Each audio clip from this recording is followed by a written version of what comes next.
My paddles are not broken. I'm still rowing. My paddles are not broken. I'm still rowing. As a young man growing up in New York and Miami, I won't say life was great, but I won't say it's bad. I'll tell you it was pretty good. See, my family's from Jamaica, and upon arriving in the United States in 1969, many people had a little respect and less love for someone they say came off the banana boat. Unfortunately, majority of these people were people of my same shade, people of my same color. Nevertheless, my mother's intention was to afford her children an opportunity for a good education and an opportunity at a successful life in God's eyes. My paddles are not broken. I'm still rowing. I graduated high school and immediately joined the U.S. Army. I left for basic training within 30 days. And within 6 months of enlisting, I was already in Germany. My first sergeant, who I call my uncle to this day because he's just short of being a dad, and he truly is like that great uncle that just has all the wisdom. He called me one day. He says, "Brown?" I said, "Yes, First Sergeant." He said, "Come here, Brown." I said, "Yes, First Sergeant." He said, "You know what, Brown?" I said, "What, First Sergeant?" I said, "Brown, I may not be no better than nobody else, but for damn sure ain't nobody any better than me." Those were true words to live by. Those are times that I wanted to quit, go home, times when I just didn't want to deal with those people that was superior to me and just were being mean for no reason, time where I wanted to just be close to my family, time when I wanted to just crawl back into my mother's arms. And then for some reason, those words came ringing in my head again. I may not be no better than nobody else, but for damn sure ain't nobody any better than me. It was then that I learned that I would inherit a new family, one that showed me that true family goes deeper than a blood relationship. My paddles are not broken. I'm still rowing. 20 years later, I retire and I move on in my life. I have my bachelor's degree and I'm ready for something new, so I go back to Miami and I go to work for a law firm making about $45,000 a year. About 60 days on the job, the office manager comes and says, "Hey, Quincy, you ever think about selling cars?" I asked him, I said, "Why, you firing me?" And he laughed and he said, No. I know you're doing your job, but I think all you're doing is just your job. Basically, he told me I had a great personality, and meeting and dealing with people is what he believed my true calling was, not working in an office behind a desk. I asked him how it pays, and he says it pays commission. I was like, "What's commission?" He says, "Well, if you don't sell, you don't get paid. You don't get paid, you don't eat." I said, "Wow," and I laughed. Nevertheless, I stopped by the Hyundai dealership a week later, put in an application. So I get a call a couple days later from a guy named Julio Shorn, who I have the greatest respect for because he was the one that gave me my first opportunity to change my life and do something different. And Julio calls and he says, "Hey, you still want to sell cars?" I says, "Yes, sir." He said, "Okay, come see me next week on Monday." I said, "Yes, sir." So I go home and I sit down with my wife and my parents and I tell them, "You know what? I think I'm gonna leave this job and go sell cars for a living." And my mom looked at me with this look as if she thought I said I was going to rebuild the Eiffel Tower, and she thought I lost my mind.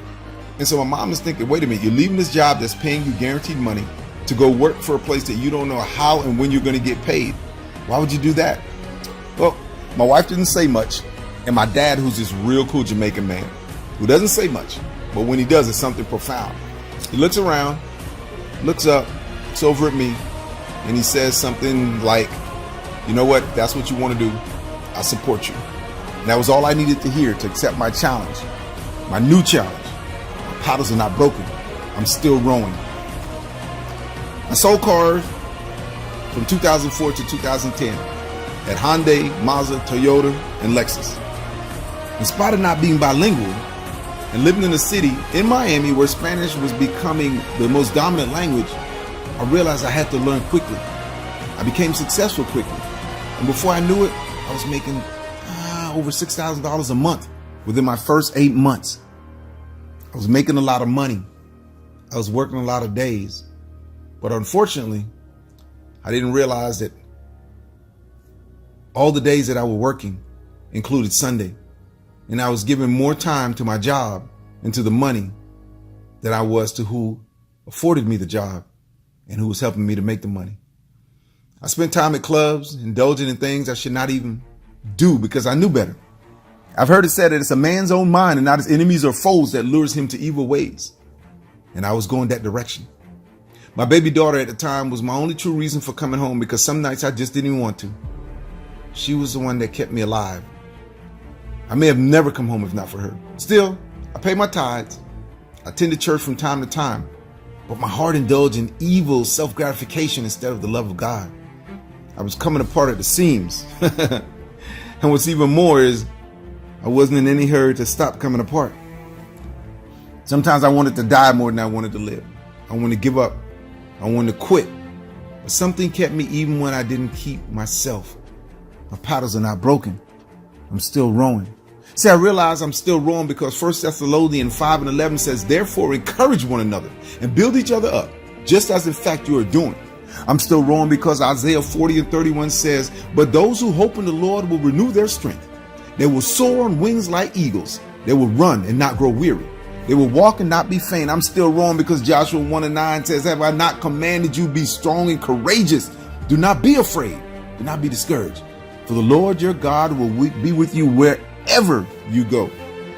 See, I wasn't given a spirit of fear, so I know I had to keep moving. I know regardless of the situation, I needed to believe that all the negatives could come to pass if I focused more on the positive. I knew that many of my wounds I suffered were self-inflicted, and regardless of the fact that Satan thought he was going to coax me to the edge, convince me that God had forgotten about me and watched me jump off the ledge, I still believed in my heart that I still had a chance, because I had a choice to decide to turn my life around. When things get tough, you got to get tougher. When things get rough, you got to get rougher. When you feel that you are ready to quit, that's the time for you to exchange that Q and that U for a D and an O, and don't quit, but just do it. I learned to speak Spanish as best as possible.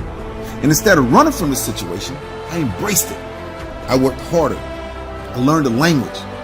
I learned to understand the culture and how to address other people of Haitian, European, Hispanic, or Asian descent. People that didn't look like me or sound like me, I still did my best to work with them. And I sold more cars than I ever did before. See, as long as my arms are able to move and my eyes can see into the distance enough to see it and desire to see a future, I'll motivate every fiber of my being, and I will keep going. I will move my arms, kick my feet, and grind until I'm unable to grind anymore. And every time I feel like I want to stop, I remember those words that my first sergeant said. I may not be no better than nobody else, but for damn sure, ain't nobody better than me. Why? Because my paddles are not broken. I'm still rowing.